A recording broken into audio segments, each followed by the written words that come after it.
Day students TSPSC నుంచి మనకి ఎలాంటి అప్డేట్ లేకపోవడం వల్ల అంటే మెయిన్గా గ్రూప్ 1 నుంచి ఫైనల్ కోర్టు కేసు ఉండడం వల్ల గ్రూప్ 2 ఇంకా మనకి అపాయింట్మెంట్స్ ప్రాసెస్ ఇంకా కంప్లీట్ అవ్వలేదు.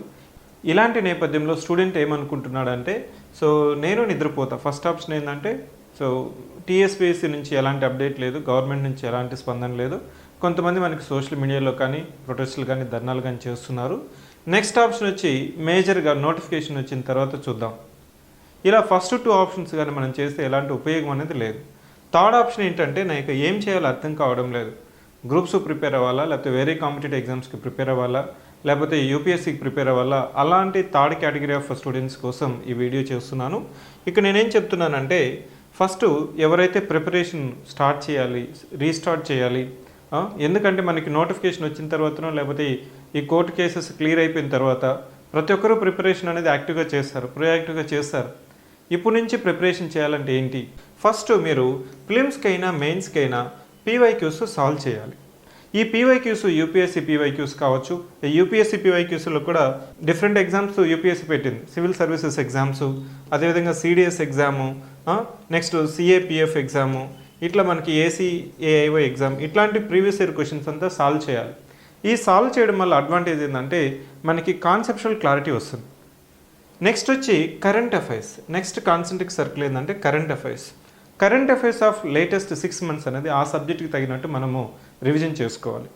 ఈ 2 కంప్లీట్ అయిన తర్వాత టెస్ట్ సిరీస్. ఈ స్ట్రాటజీ అనేది ఎవరైతే ఆల్రెడీ రాసుంటారో, ఫిలిమ్స్ కానీ మెయిన్స్ కానీ ఉంటారో వాళ్ళకి ఈ 3 కాన్సెంట్రిక్ సర్కిల్ అనేది మీకు ఈ రిడెండెన్సీ అనేది తగ్గిస్తుంది. మళ్ళీ పుస్తకాలు తీసుకొని మీ యొక్క క్లాస్ నోట్స్, నోట్ మేకింగ్ తీసుకొని మీరు చేయాలంటే మీరు ఒక హాఫ్ అన్ అవర్ చదువుతారు, 2 hours రిలాక్స్ అవుతారు. ఆ మెథడ్లో మీకు it's just like 1 step forward, 2 steps backward. కానీ ఇక్కడ నేను ఏం చెప్తున్నానంటే 3 concentric circle approach. The first concentric circle approach is that solving the PYQs, solving the UPSC PYQs, groups PYQs, A previous year questions papers అయినా మనం తీసుకోవడం, వాటిని solve చేయడము. ఈ సాల్వ్ చేసేటప్పుడు క్వశ్చన్కి బ్యాక్కి వెళ్ళి కాన్సెప్చువల్ క్లారిటీ ఒకసారి చూసుకోవాలి. For example electoral college of vice president ఉందనుకోండి. మనం ఆ క్వశ్చన్ చూసినప్పుడు ఎలక్టోరల్ కాలేజ్ ఆఫ్ వైస్ ప్రెసిడెంట్కి ఎవరెవరు ఉంటారు? Both elected and nominated members of Lok Sabha and Rajya Sabha ఉంటారు. ఇంకొక స్టేట్మెంట్ ఏముండొచ్చు? మేబీ ప్రెసిడెంట్ గురించి ఉండొచ్చు. ఈ 2 concepts in the context of the question అనేది మనము బ్యాక్కి వెళ్ళి అక్కడి వరకు సెలెక్టివ్గా కానీ సాల్వ్ చేస్తున్నట్లయితే ఇదే పీవైక్యూస్ మీ యొక్క రీడింగ్ మెటీరియల్ అవుతుంది, రివిజన్ మెటీరియల్ అవుతుంది. దెన్ ఇది అయిపోయిన తర్వాత మీకు latest 6 months current affairs of subject అనేది మనం ఒకసారి చూస్తాము.